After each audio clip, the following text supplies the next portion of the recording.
Rafael Louzán, moi boa noite. Moi boas noites. Expresidente da Deputación de Pontevedra, presidente da Federación Galega de Fútbol, acostúmase a eso de expresidente da Deputación de Pontevedra? Hai que acostumbrarse a todo, porque é unha realidade e o que teño que acostumbrarme agora a Rafael Louzán. Sin máis. Porque, sin máis, creo que é o que toca. Bueno, falábamos de Leite, non imos falar desto, pero ten algunha teoría de por que tantos anos despois seguimos con tractores nas rúas, con gandeiros que non son capaces de producir leite rendable? Que está pasando? Por que non somos quen neste país de chegar a unha solución definitiva nun sector que debería ser tan importante para nós? Bueno, o que teño que decir neste caso é a trasladar a preocupación que todos sentimos por parte dos produtores e gandeiros de Galicia que neste sentido están vendo como non son capaces de que as súas explotacións sean rendibles, non? Entonces, eu creo que iso o goberno galego o entende perfectamente. Ahora estamos nun libre mercado e, claro, é moi difícil chegar a impoñer un precio para, neste caso, un produto que accede ao mercado libre, non? Certo é que sempre isto se leva falado de fai moito tempo e, bueno, vimos meses atrás e anos atrás onde as circunstancias eran distintas, había uns precios que eran competitivos para os produtores e agora a realidade é outra. Por lo tanto, que temos que facer ou que debemos facer entre a administración pública, organizacións sindicais e produtores? Buscar vías e mecanismos que nos permitan, evidentemente, lograr un acordo que permita que as explotacións sean rendibles, ¿no? Bueno, decíamos Rafael Louzán, expresidente da Deputación de Pontevedra. Nas últimas eleccións o Partido Popular perdeu na súa provincia, na de Pontevedra, 78.000 votos, ni máis ni menos. Cando soupo vostede que as cousas non lles iban ir ben? Bueno, igual que decimos que perdemos 78.000 votos, porque a veces parece que non Sí, podemos vai decirlo. dicir que foron a forza máis votada, isto xa o sabemos. Pero parece que é un tema menor. Bueno, pero oye, habrá que valorarlo tamén na xusta dimensión, decir, oye, quen ganou as eleccións na provincia de Pontevedra? Foi o Partido Popular por non sei enésima vez, non? Por lo tanto, bueno, eso creo que é certo. En que momento tivo vostede, coñece moi ben a provincia de Pontevedra, Sí. en que momento, porque hai quen relaciona a súa chegada ao mundo do fútbol ca sensación de que as cousas empezaban a pintar mal para o Partido Popular na provincia de Pontevedra? Cando tivo, bueno, a sensación de que o mellor había que empezar a buscar outros territorios? Entón, teño moito olfato eu para eso. Non, por eso pregunto, cando empezou a cheirar? No, vamos a ver, eu entendía e creía que o Partido Popular iba a ter un mellor resultado que o que obtivo en estas eleccións municipales pasadas, non? Eso non hai ninguna duda e dentro da miña conciencia o tiña claro. Outra cousa é que, se vamos á segunda parte da pregunta, en relación á miña cuestión xa de ámbito personal, si é certo, e o dixen públicamente, porque creo que todo se vai describindo e eu sou unha persona que máis ou menos mostro certidumbre, non creo que eu crea incertidumbre, mostro certidumbre sobre máis menos o que vou a facer e, polo tanto, si é certo que a miña etapa, neste caso, na Diputación, estaba chegando ao seu fin, non? E, polo tanto, bueno, pois é certo que eu me encontrei a gusto e cómodo facendo un traballo previo para chegar á Federación Galega de Fútbol, que non é un traballo menor, porque alguén me decía, no, é que, oye, se tú te presentas, porque que se presenta un presidente dunha federación a isto, é que sabes que vas a ganar. E dixo, no, vas a ganar, aquí hai que presentarse, e isto non era nada fácil. Pero vai seguir facendo política dende a Federación Galega de Fútbol? No, presidente da Federación Galega de Fútbol, antes había outro político. Ahora, curiosamente, hai outro político, pero de outro partido. Competiu con outro político, quer decir, que entre políticos anda o xogo. Exacto. Hai cousas que parecen indicar que o seu partido, o PP, ten algún problema na provincia de Pontevedra e, nomeadamente, na cidade con máis habitantes desa provincia que, como todos sabemos, é Vigo. O xoves pasado, 100.000 persoas tomaron as rúas de Vigo. Ten un problema o Partido Popular en Vigo? Bueno, vamos a ver, eu xo dixen porque eu sou unha persona que non me calo ante cousas normales, porque eu creo que a política debe diferenciarse dunha cuestión.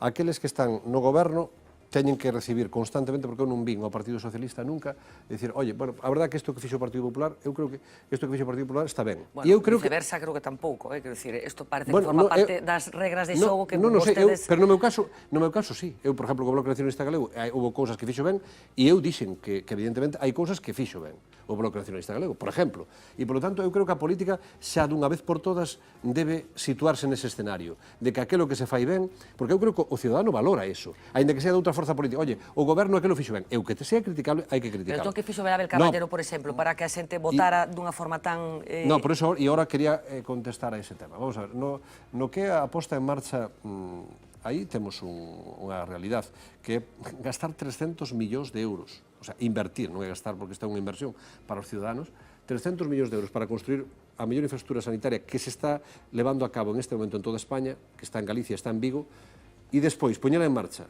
e esa posta en marcha que sea utilizada de maneira demagógica por parte de partidos políticos, sindicatos, unha parte dos traballadores e demais para decir que alcaldes do Partido Popular. Aquelo non funciona, e algún alcalde, porque claro, trasladan os ciudadanos, oye, que teño que pagar no parking, é que isto... Pero entón vostede cree que acudiron enganados? No, Fernando.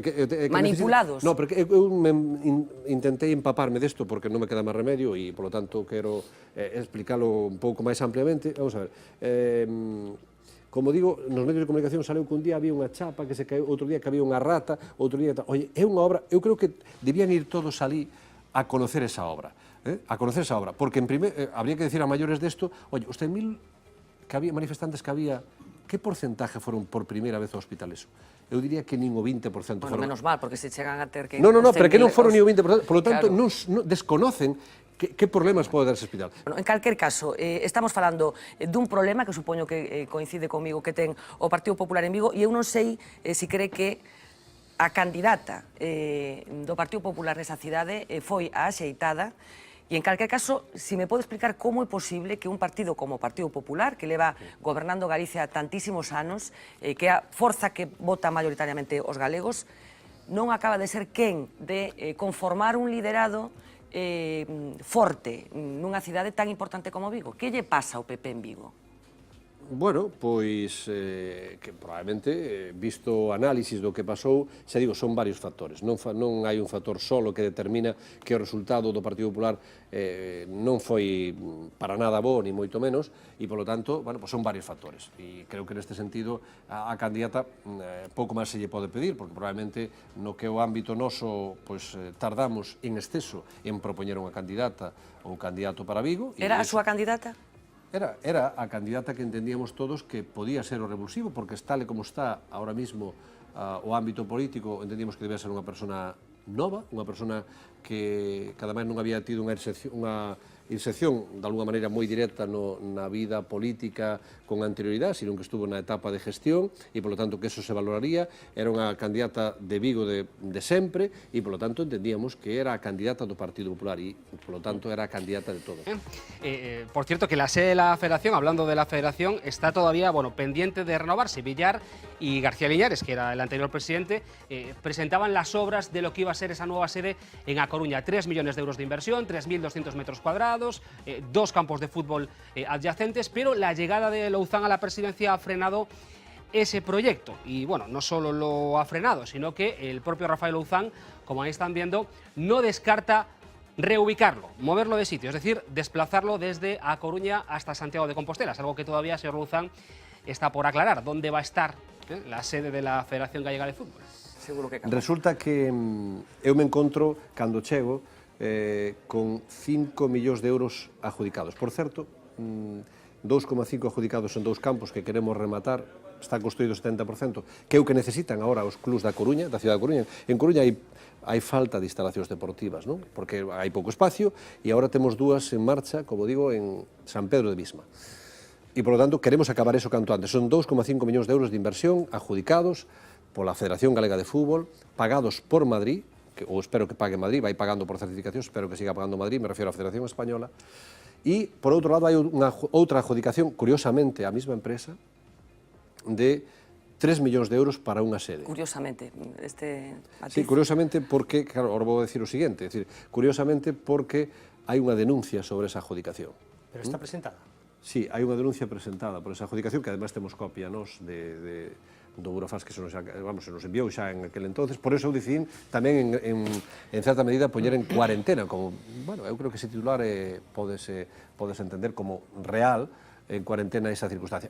E a maiores desto se dan outras, porque é un planteamento novo, non? Como cando eu fun do alcalde da Coruña, por certo, fai uns días, el me decía, no, yo, vamos, fala galego, como a min, e el me decía, no, eu quero, os campos non me importa, eu quero que se faga a sede da Federación aquí na cidade da Coruña, non? E eu lle dixen, e usted vai a cumplir tamén, vostede vai a cumplir con todos os proxectos que había no anterior mandato, ou algúns vai nos a esgotar, outros vai nos a aparcar e outros tal. Xa veremos o que pasa, non? Por lo tanto, pero se de vostede depende, onde vai estar a sede da Federación Galega de Fútbol? Hai unha contestación moi clara, que é donde decida o fútbol galego. Bueno, é unha contestación bastante pouco clara. Non, moi clara. Se de vostede depende. Ah, pero se vostede depende, eu son un votante máis.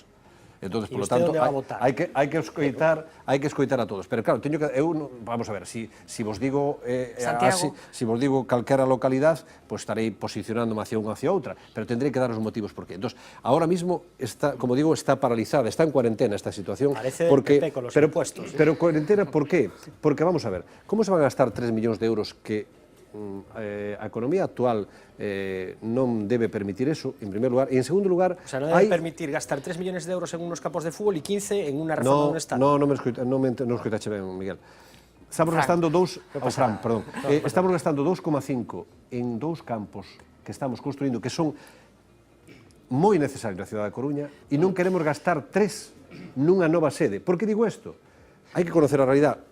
La realidad es un piso en la zona de la Plaza de No, Vigo. pero a que dirige este programa conoce aquela sede e ela pode falarvos da sede que ten a Federación desde hai 50 anos de como está. Yo la conozco tamén. Bueno, pues entón, sabes que aquelo é...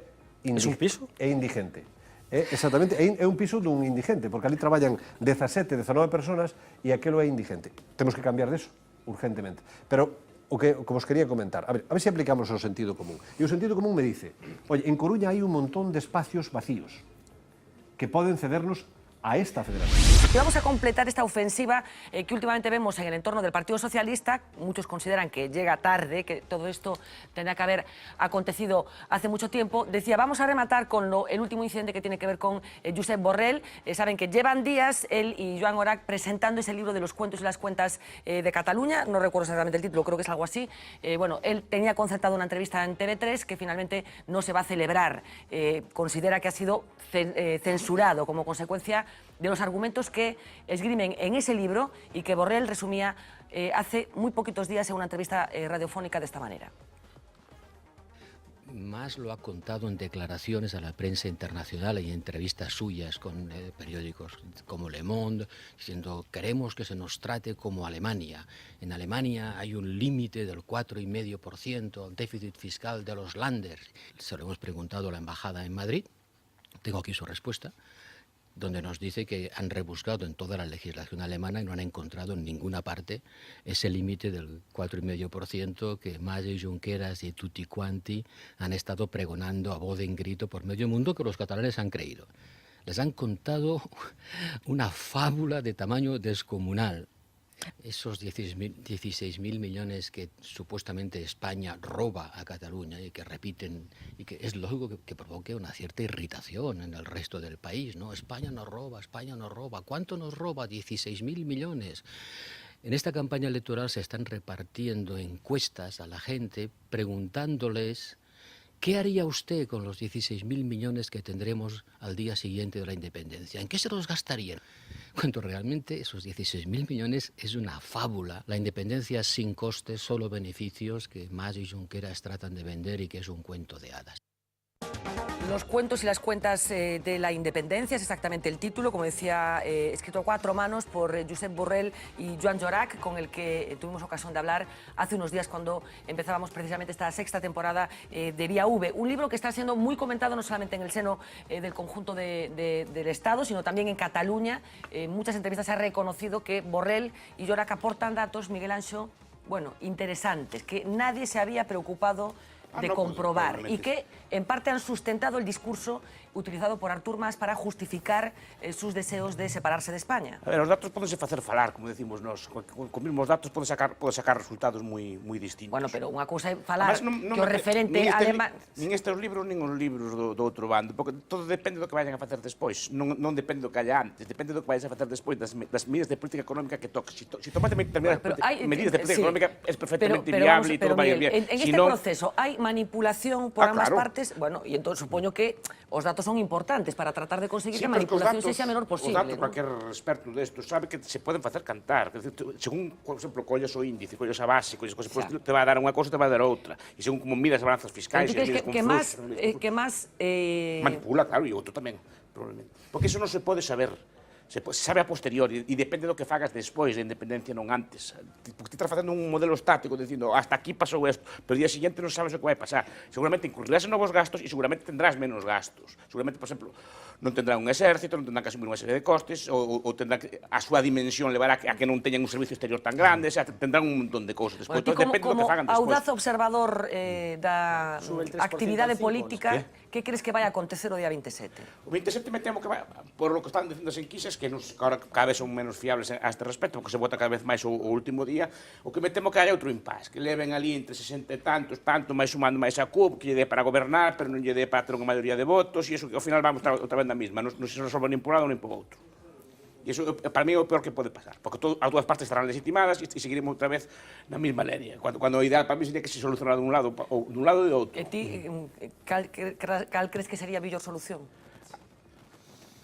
O sea, a min eu sou un independentista, me gusta A independencia. Me gusta a independencia porque me gustan os países pequenos. Non me gustan os países grandes. E cuanto máis pequeno un país, tendo a pensar que mellor funciona. Porque, como todos sabemos, el Partido Popular es el único presidente que gobierna un territorio por mayoría absoluta, una nacionalidad histórica, de las tres que hay, Cataluña, Euskadi y Galicia, como sabemos. Está actuando o está presente Alberto Núñez Feijóo en este debate, está aportando cosas al Partido Popular que probablemente desde Madrid no se perciben. Bueno, está aportando cosas, digo, como presidente de una nacionalidad histórica y como presidente que lo es por mayoría absoluta. ¿Está teniendo el peso suficiente Feijóo en todo este debate? ¿Está siendo escuchado por el PP de Madrid? Yo creo que el gran éxito, no de Alberto Núñez Feijóo, sino de Manuel Fraga, es haber hecho que en Galicia conviviese la identidad... Claro, pero ¿tú crees que si estuviera Fraga y no Feijóo tendría otro papel Galicia en todo este debate? Yo creo que Feijóo tiene tanto o más peso que Fraga en el concierto nacional y en el conjunto del Partido Popular, pero lo que es evidente es que el presidente de la Generalitat plantea pues una estrategia de confrontación contra España. Una estrategia no te me vayas de lo otro. Una estrategia que es muy Feijóo difícil, ¿no? es más escuchado en este asunto de lo que sería Fraga en caso de estar Fraga en este momento? A ver, es que esa comparación es difícil de establecer, quién lo sabe, ¿no? Yo lo que estoy seguro es que Alberto Núñez Feijóo es una voz pues de las relevantes en el Partido Popular de España y todo el mundo conoce la vinculación de Feijóo y de Rajoy, por lo tanto es una voz muy escuchada, ¿no? Pero yo lo que sí creo es que Artur Mas está instalado en una huida hacia adelante, una huida que es muy difícil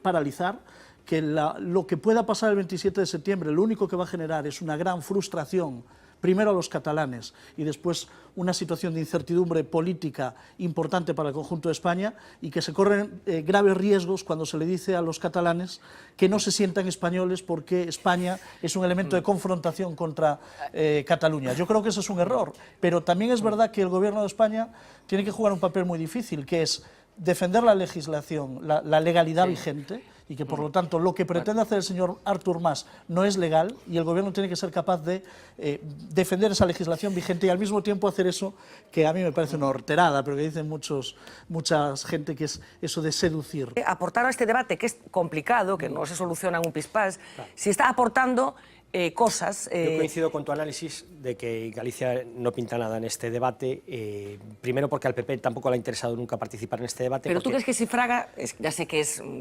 yo creo que sería exactamente igual, porque Fraguas serían cosas de Don Manuel, que era aquel clásico que se decía en aquella época, ¿no? Cuando... Quizás yo hubiera opinado, ¿eh?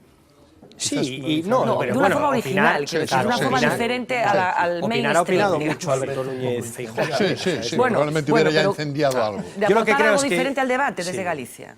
Sí, pero el problema que hay es que las posturas han estado cada uno enrocado en su casilla y ninguno se ha movido ni un ápice. Entonces el que va ganando es el que ha hecho el primer movimiento. Y en este caso es Artur Mas, que ya ha ganado porque ha planteado las elecciones en los términos en los que él quería, que era que esto fuera un referéndum. Bueno, insisto, algo que opinas sobre lo de Galicia. Está desdibujándose Galicia en toda esta historia. Ni Euskadi ni nada, el debate está entre yo creo, Euskadi también está calado. Y aparte a mí me da la impresión, Fernanda, a mí me da la impresión de que el Partido Popular tampoco acepta muchos consejos, ¿no? Es decir, yo creo que tiene una línea marcada, una línea que yo creo equivocada, Miguel, lo creo muy equivocada. Es cierto que fue Zapatero el que abrió el melón, pero después hay un recurso a un estatuto que ha votado el pueblo catalán, y después el último, lo del Tribunal Constitucional, es difícil de tragar. Y todo esto, además, el predicador catalán, el predicador que a mí se me asemeja mucho a aquellos predicadores evangelistas, ¿no?, lo aprovecha a su favor.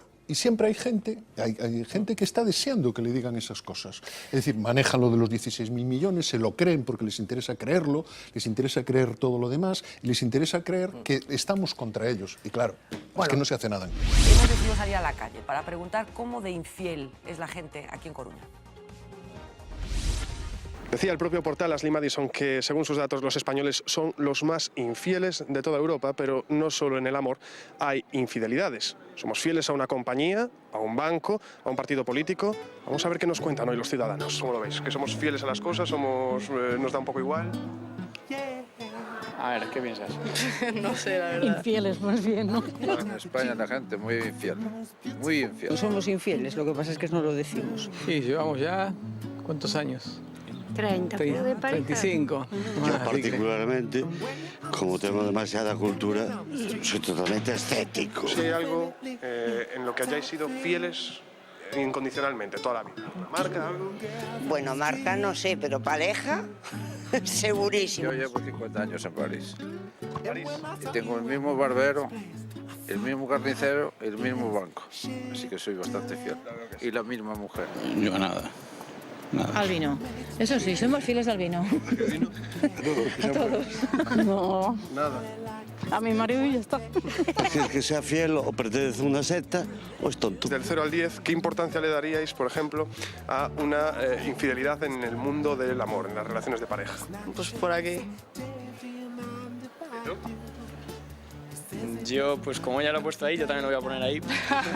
A mí, que me sean infiel, vamos, sin duda alguna, vamos. 5. Negro, al 10.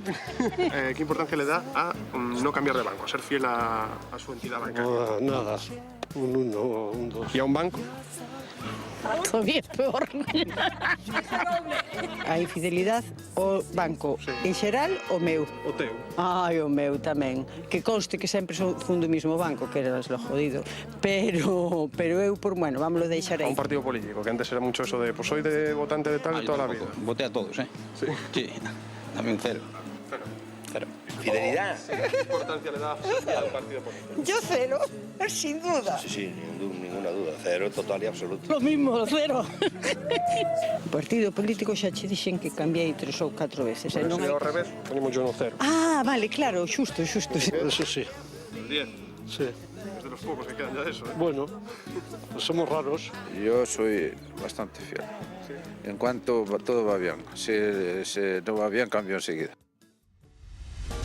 Bueno, las fidelidades, Manuel, yo no sé si hay alguna explicación psicológica a la fidelidad, a la infidelidad, si somos infieles, hay personas más infieles que otras, si hay gente que es más fiel, si hay épocas en las que la gente es más fiel, si en crisis es más infiel, no sé si hay alguna teoría al respecto. Somos fieles a nuestro modo de gozar, y nuestro modo de gozar es lo más inconfesable. Oja, pero todo el mundo es fiel a eso, ¿sí? Sí, sí, lo que pasa es que el modo de gozar es absolutamente particular, ¿no? Es único. Hay gente que hace, vamos a ver, la infidelidad típica masculina sería que muchos hombres dividen entre la mujer que aman y la mujer que desean. Entonces, allí donde aman no desean, y donde no desean no aman. Por lo tanto, una modalidad de goce típicamente masculina es la degradación de la vida erótica. Una mujer idealizada para el matrimonio, una mujer con un carácter más degradada para el goce sexual. Por eso el recurso a la prostitución, por ejemplo, es típicamente masculino. Por ¿Pero eso, esto está cambiando? Eso permanece.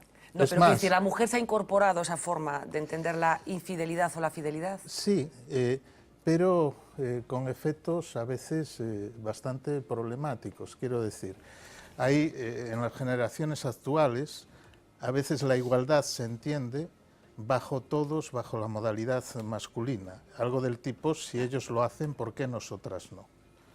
Pero esta degradación de la vida erótica en el campo de la feminidad normalmente tiene efectos de retorno bastante problemáticos para muchas mujeres.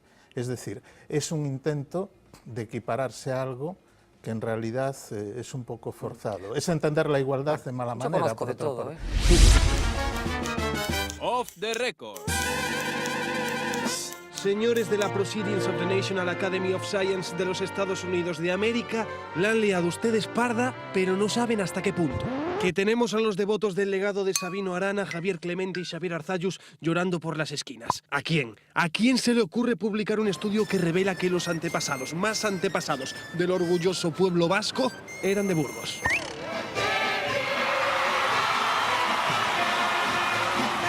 Madre mía, qué marrón para el Endacari.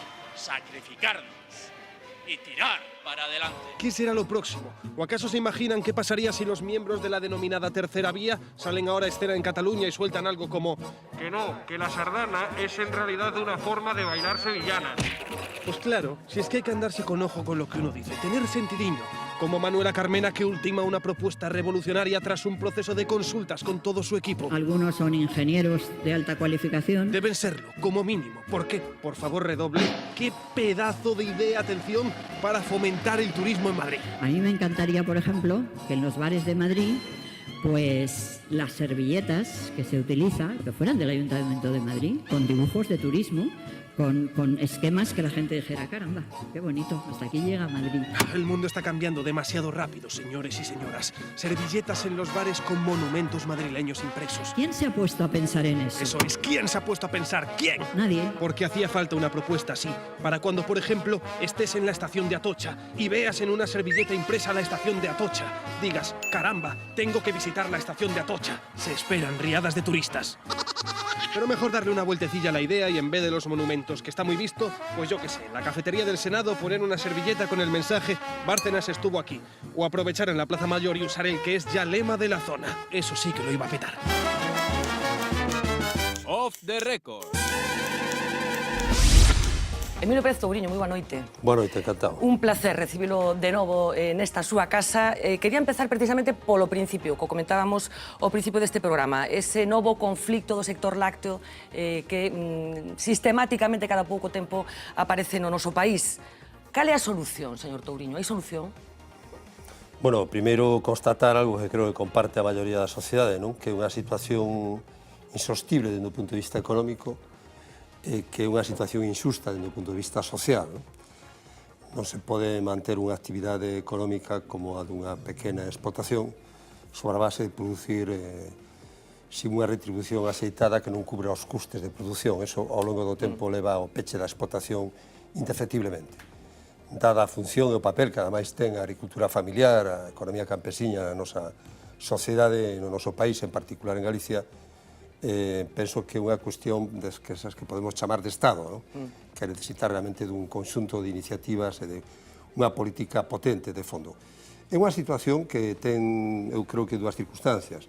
Por unha parte é cíclica na medida en que hai un precio que se forma a nivel internacional, hai toda unha serie de elementos propios dun mundo globalizado, dunha economía plenamente aberta, e de outra parte hai un problema singular ou específico máis propio do que exactamente Galicia. En definitiva, eu diría sintéticamente que estamos diante dun problema dunha relación de forzas nesa cadea que forma a produción, os agricultores gandeiros, a industria, o eslabón forte da cadea, que son as grandes superficies, as distribuidoras. A partir de aí, en Galicia temos unha situación peculiar e singular que ven refletida por unha debilidade extraordinaria do pequeno produtor, do gandeiro, por a dimensión territorial da explotación, en definitiva, sin ter base forraseira propia, sin ter unha dimensión territorial suficiente ten problemas de competitividade en calquer caso necesariamente, porque depende para todos os insumos que ten que mercar e ten que comprar. Unha situación débil por falta dun tópico, se suele decir, pero que é unha realidade da necesidade dun mundo cooperativo, dun mundo de unión que chegue a valorizar os produtos e que entre tamén no proceso de transformación, dunha industria particularmente débil. Sabemos que exportamos a cuarta parte do leite sin engadir valor algún, sin transformar, unha industria débil na propia Galicia, e frente a eso, pois, unhas cadeas que marcan e fixan as condicións. É necesario alterar esa situación con medidas estruturais difíciles de medio e longo alcance e con medidas de reacción inmediata que son as que solucionan o problema nestes momentos. Decía vostede que é un asunto de Estado, así dixo, e eu non sei se isto indica que houve un certo fracaso por parte das diferentes administracións que nos anos que levamos de democracia no noso país, bueno, pois tiveron a responsabilidade de tratar de argallar unha solución definitiva para este sector fundamental para o que somos. Nese cupo inclúa vostede que foi presidente da Xunta durante 4 anos. Na vida casi todo se pode considerar un fracaso ou polo contrario, non? Depende.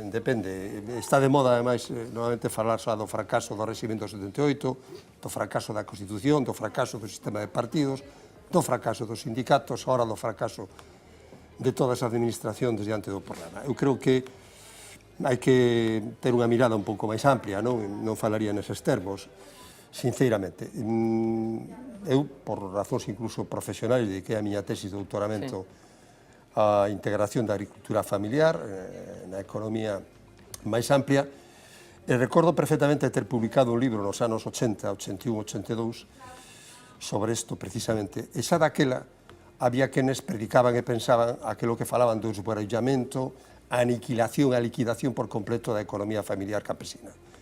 Non ten sucedido así. O agro galego, co esforzo dos agricultores e dos gandeiros, co apoio unhas veces máis acertado, nunhas ocasións máis intenso, con menos, sufriu e logrou unha transformación moi importante.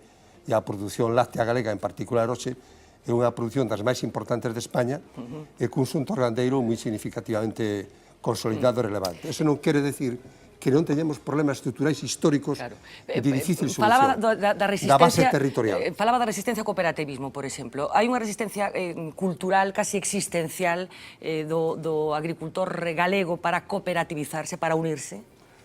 Bueno, hai dificultades, non? Hai dificultades de moi diverso orde, que teñen que ver coa formación, que teñen que ver coa consolidación dunha economía de base moi minifundista, como digo, o problema da base territorial tan pequena que impide, igual que outras agriculturas familiares, a francesa, outras agriculturas familiares, que teñen unha base territorial que les permite capacidade de produción de forraxes propia e depender moitísimo menos dos precios dos insumos e de quen lle fixa esos precios e que coloca ao agricultor galego unha posición de moita debilidade, creo que todos esos son factores que teñen que ver cunha conformación histórica, co acceso do campesino á propiedade da terra de forma moi fragmentada e cunha dificultade relativamente ancestral porque hai unha valoración da terra e da propiedade da terra extraordinariamente alta por parte do noso campesinado. O precio da terra, que é un tema que se ten estudiado relativamente pouco, pero que está aí, é un precio que ten unha difícil explicación se non é por o alto valor que se lle concede ao feito da propiedade e da apropiación privada da terra por parte do propio campesinado. Frente a eso, en Francia, e aquí o intentamos nun momento determinado, estaba frente ao goberno, crear políticas públicas potentes como a creación do Banco do Terras, en definitiva, políticas pretendendo, facilitar esa ampliación territorial. Se ten conquerido algo, non se ten conquerido de maneira suficiente. Estamos diante deste problema que necesita certamente dunha solución de fondo no ámbito español e tamén dentro do ámbito europeo. A pregunta que eu sei que é difícil de formular e que é difícil de contestar. Non hai momentos en que a preservación da autonomía se fai mellor non chegando a acordos que chegando a acordos? En todo caso, é difícil de contestar, non? Porque é moi complexa. Vayamos por partes. Sei que, ademais, que o profesor Roberto Blanco, coñece moi ben o sistema de partidos e os sistemas constitucionais. As coalicións electorais son algo razonable, normal, con tradición en distintos sistemas políticos. Por lo tanto, non é esa a cuestión. Dicir, Sin dúbida. eu non condenaría, si que se fai políticamente en moitas ocasións, e dende logo do Partido Popular, a condena da coalición electoral. Non se deduce eso das miñas palabras. No, Non falo no. da condena, senón das coalicións que son coalicións Por eso decía que sei que é un bo coñecedor e que non estamos nese terreno. Sí, sí. Pero quero Sin decir, dúbida, primeira cuestión. A coalición electoral é unha coalición. Eu creo que faría a reflexión previa. É dicir, eu creo que se chega a esa situación por incapacidade, probablemente, e por dificultades dun propio partido para dar unha resposta en forma de proxecto de conexión coa maioría social. Sin dúbida, sin dúbida. É dicir, o problema se orixina por a debilidade previa. E, por tanto, creo que hai que atender ao problema no inicio.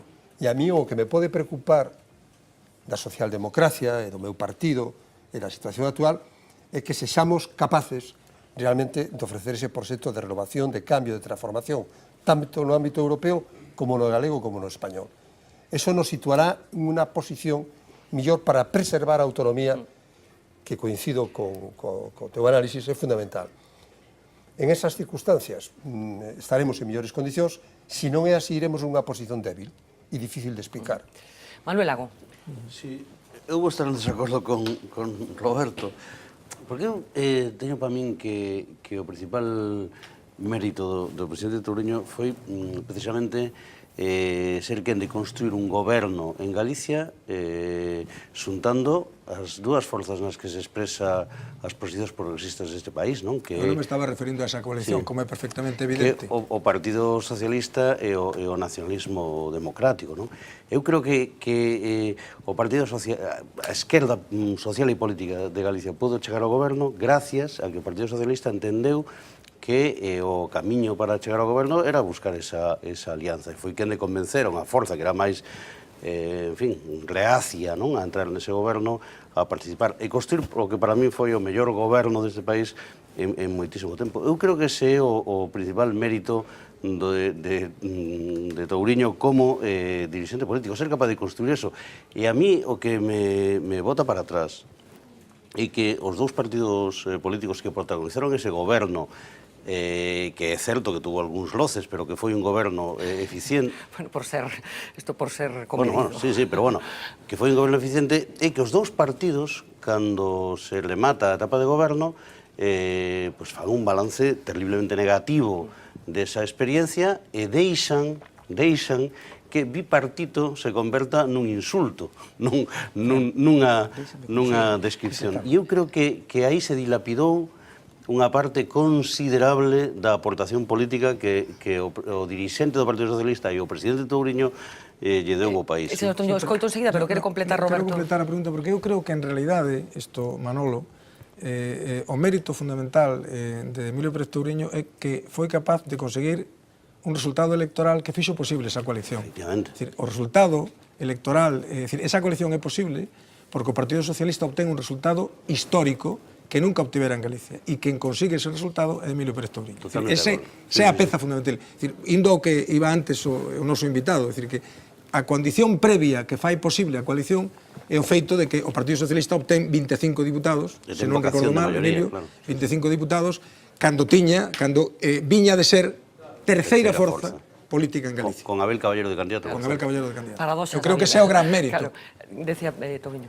Non, ao fío deste tema que realmente é moi crucial e moi importante, máis e menos nos tempos actuais. Creo que as dúas posicións non as vexo tan alonsadas. Eu introduzco un elemento de reflexión que no fondo acaba de plantear Roberto xa actualmente. O resultado electoral do ano 2005 é tal que o Partido Socialista de Galicia obtén o 31,5% dos votos, 33,6% dos votos, e o Bloque Nacionalista Galego, creo recordar de memoria, sobre o 16 ou 18%. Por tanto, prácticamente duplicamos a outra forza que formaba parte da coalición.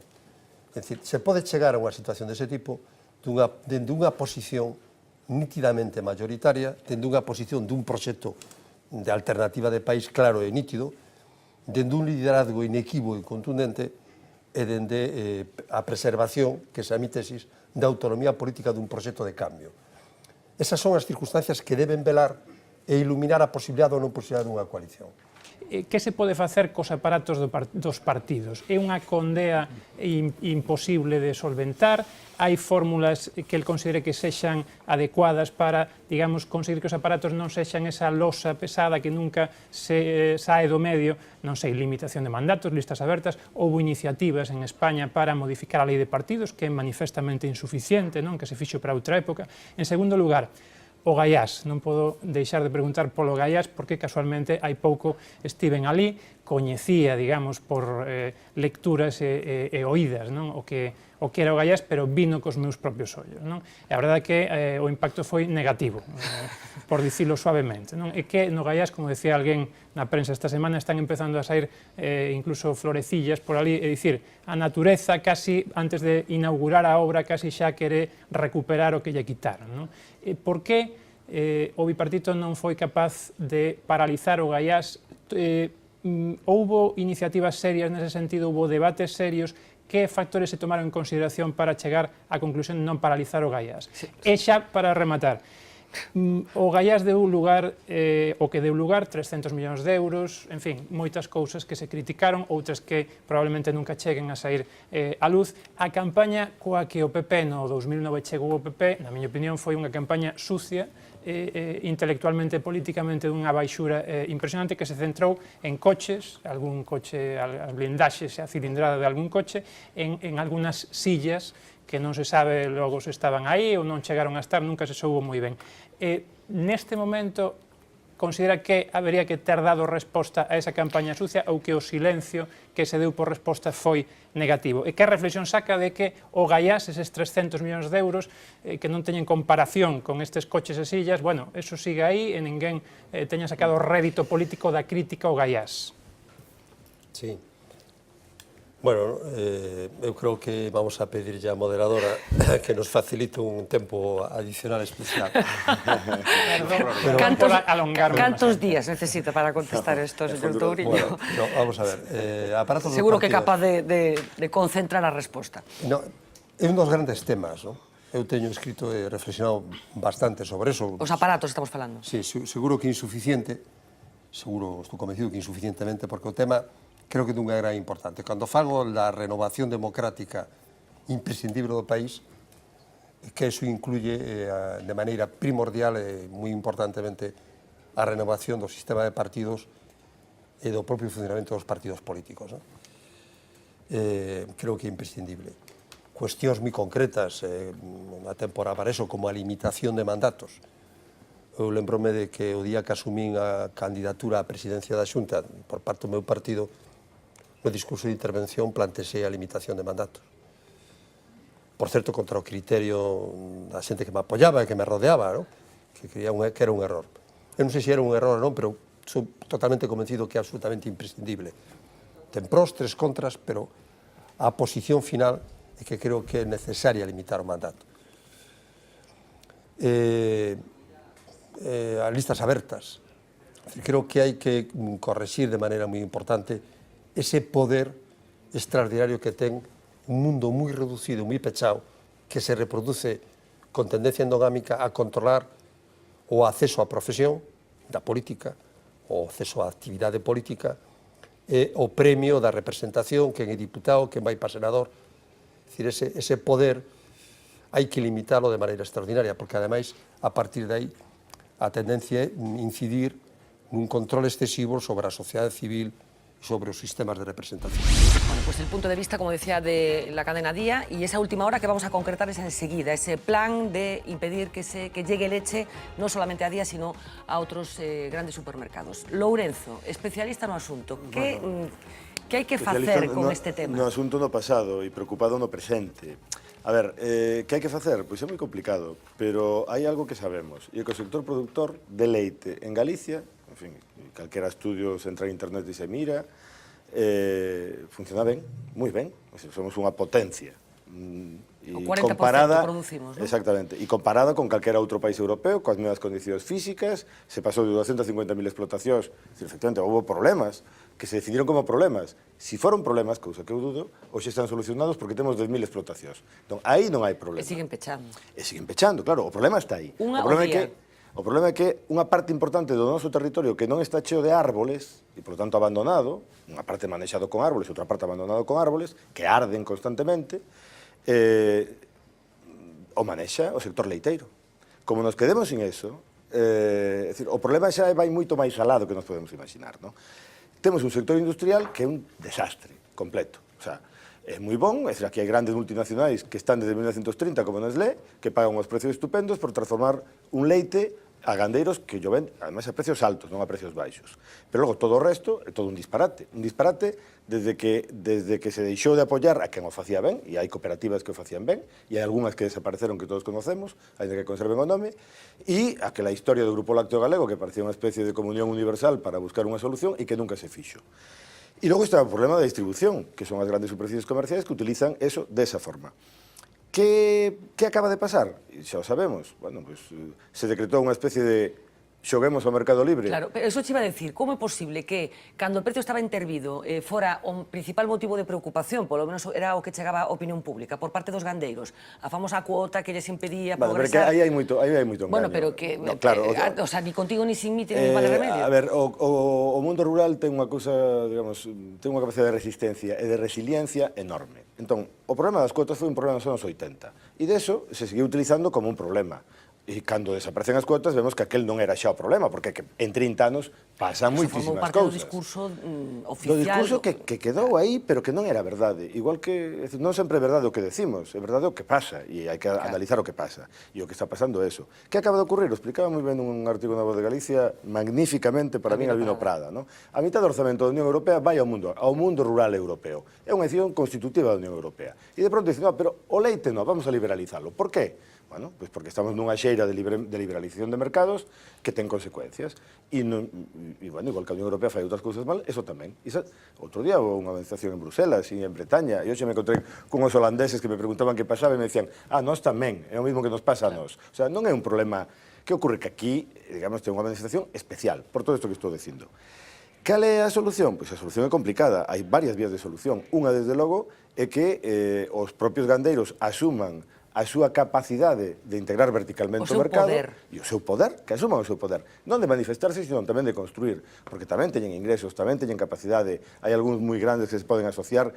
O que pasa que, mentras sigamos dicindo que en Galicia o cooperativismo non ten bon arranque. Empezo dicindo, para que non me corrixas, eu creo que os heróis desta historia son os labregos, que co seu esforzo enorme foron quen de manter un sector vivo, arriscando o seu patrimonio familiar, traballando horas e horas, e demostrando que no vello debate de como producir no campo, a producción familiar directamente feita polos propietarios, pequenos propietarios, é máis eficiente que o dos colsós, os das grandes multinacionais, etc. Os heróis da historia. Pero temos un problema, e é que se utiliza pouco o campo, e se utiliza pouco que as vacas pasan no campo, e ademais se compra excesivamente pienso. E ademais con iso a leite é peor que si comeran a erva deste país, que é o país da auga, e o país que debería alimentar as súas vacas. Manolo, totalmente de acordo, e máis aí. Se comeran e se afumaran.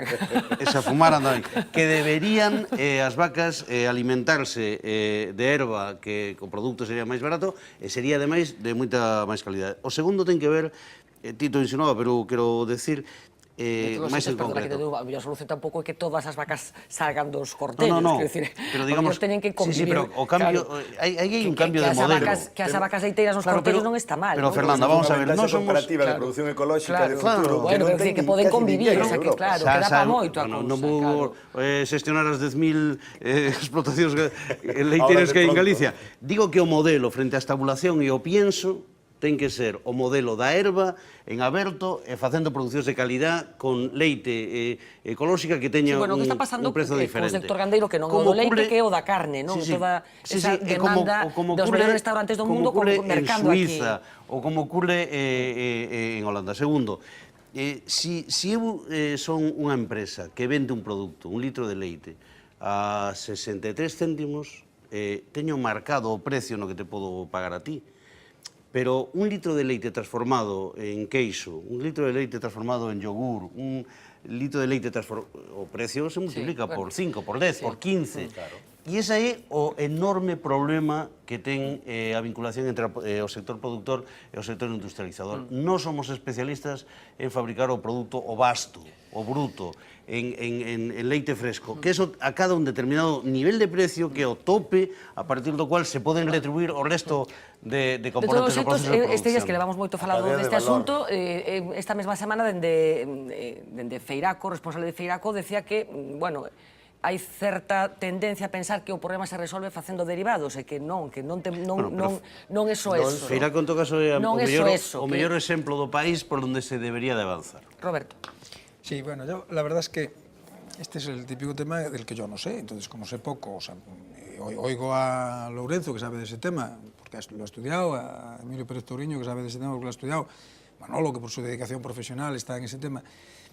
Yo diríamos que por tanto, desde el puro sentido común, al margen de la información que uno lee, que uno escucha, etcétera, ¿no? Hay alguna cosa que me preocupa, porque insistís, digamos, no tanto alguna cosa que me preocupa, que lo que me preocupa es el sector como a todos y el futuro de nuestros ganaderos como a todos, sino alguna duda, ¿no? Insistís mucho en que hay problemas que tienen que ver con el modelo y que entonces que en Suiza está mejor y en Holanda está mejor, pero es que los ganaderos holandeses y los ganaderos suizos están ahí en Europa montando un cirio del demonio porque tienen el mismo problema, y es que se les paga menos de lo que ellos creen que se les tiene que pagar. Es decir, el problema es un problema global. No es un problema de Galicia. Es cierto que Galicia tiene, y no las voy a negar yo, porque yo no sé de eso y vosotros sí, las especificidades que vosotros apuntáis. Seguro que las tiene. Vosotros lo decís y yo me lo creo a pies juntillas. Además va en la línea de las cosas que he leído estos días en La Voz, que he escuchado. Tenemos un problema de industrialización, pero hay un problema global que tiene que ver, por ejemplo, con la caída del consumo de leche, que tiene que ver con la caída del consumo, que ha caído el consumo. Sí, con Rusia, con China. Con Rusia, con China, es decir, con nuevos productores. Entonces, esto es un problema que es muy difícil solucionar, desde luego desde el voluntarismo de mire usted la marca de la leche antes de comprarla. Buscaba también el punto de vista de Pablo Arangüena. Yo creo que es un tema muy difícil de resolver.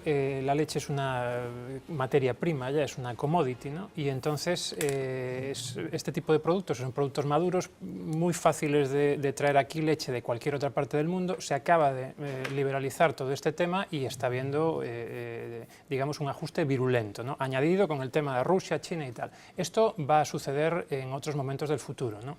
A partir de ahí, yo creo que si no se toma conciencia del carácter estratégico del tema lácteo en Galicia y no se actúa en consecuencia, el sector se puede ver muy damnificado, ¿no? Ya ha habido un esfuerzo modernizador que se mencionaba antes, es muy fuerte, ¿no? Pasar de 250.000 explotaciones hace, no sé, 15, 20 años a las 10.000 de ahora, ¿no? Pero es que cada día, se estaba diciendo recientemente en un medio de comunicación, cada día que pasa, cierra una. No es que cierre una de las antiguas granjas pequeñitas y tal, no, cierra lo que comentábamos hace un momento, cierra una empresa, una pequeña empresa o una mediana empresa de producción de leche, ¿no? Esto es dramático porque reemplazar esa capacidad productiva cuesta Dios y ayuda después, ¿no? Por tanto, la cuestión es tomar conciencia del carácter estratégico para Galicia. En ese sentido, bueno, decía Roberto que esto pasa en todas partes. Bien, la diferencia es que en Galicia tiene un arraigo, una importancia económica.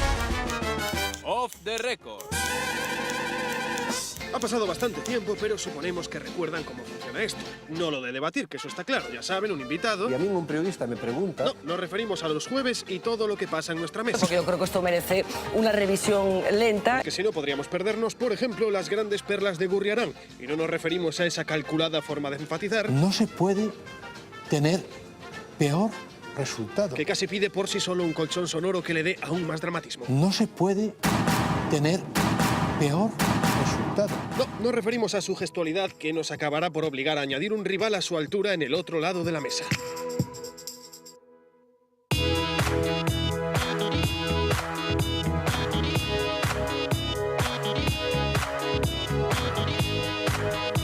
Con alegría descubrimos que a pesar de algún cambio de estilismo, las cosas están básicamente como las dejamos. ¿Cal crees que sería a mellor solución? O sea, a mí uso un independentista, me gusta a independencia. Me gusta la independencia porque me gustan los países pequeños. No nos lo diga dos veces, que ahora que arranca la campaña electoral le hacemos el cartelito en menos de nada. Y ojo al último expediente X en nuestra mesa. Atención. Sumado o Partido Popular, que ten máis votos que ningún, máis outras persoas que foron do Partido Popular. ¿Se lo han perdido? Por favor, zoom in. Sumado o Partido Popular, que ten máis votos que ningún, Más cerca todavía. Sumado o Partido Popular, que ten máis votos que ningún. Jamás habíamos visto tal facilidad para mover las orejas independientemente del resto del cuerpo. No sabemos cómo llamarle a esto. ¿Quién lo sabe? Y sospechamos que no será la última vez que asistamos a un fenómeno de este tipo. Fernando, hai que traerme aquí máis. Hai que traerme máis tempo. Off the record.